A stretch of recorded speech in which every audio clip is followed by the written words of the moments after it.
മാത്യു കുഴൽനാടനെ ന്യായീകരിച്ചുകൊണ്ടോ അല്ലെങ്കിൽ സംരക്ഷിച്ചുകൊണ്ടോ ആ നിലയിലേക്ക് കോൺഗ്രസിൻ്റെ ഭാഗത്തു നിന്ന് നേതാക്കൾ എത്തിയിട്ടില്ല എന്നത് കാണണം.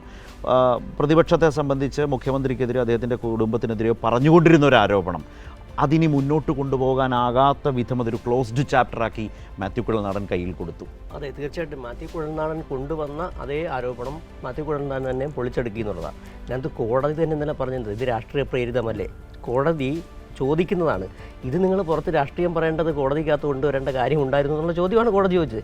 രാഷ്ട്രീയ പ്രേരിതമായ ഒരു ആരോപണം എങ്ങനെ കൊണ്ട് ഇതിനകത്ത് സുപ്രീം കോടതിയുടെ ഒരു വിധിയുണ്ട്. അതായത് ഭരണഘടനാ സ്ഥാപനങ്ങളിൽ ഇരിക്കുന്നവർക്കെതിരെ വെറുതെ ആരോപണങ്ങളുടെ അടിസ്ഥാനത്തിലൊന്നും ഇങ്ങനെ കോടതി കേസുമായിട്ട് ചെല്ലരുത്. ഒരുപക്ഷെ എനിക്ക് തോന്നുന്നു വിജിലൻസ് കോടതി ഇന്നലെ അത് ചൂണ്ടിക്കാട്ടി എന്തെങ്കിലും ഒരു പരാമർശം താക്കീത് കൂടി കുഴൽനാടന് കൊടുക്കേണ്ടതായിരുന്നു എന്ന് എനിക്ക് തോന്നുന്നു. ഹർജിക്കാരനായിട്ടുള്ള മാത്യു കുഴൽനാടനെ ആ ജഡ്ജ്മെൻറ്റിൽ ഉടനീളം വായിച്ചാലുണ്ടല്ലോ, മാത്യു കുഴൽനാടനെ കോടതി പഠിപ്പിക്കുകയാണ് എങ്ങനെയാണ് ഒരു ഹർജി കൊടുക്കേണ്ടത്. നിങ്ങൾ പറഞ്ഞ ഹർജിയിൽ എനിക്ക് എവിടെയെങ്കിലും നിങ്ങൾ പറഞ്ഞ കാര്യം ബോധ്യപ്പെട്ടിട്ടുണ്ടോ?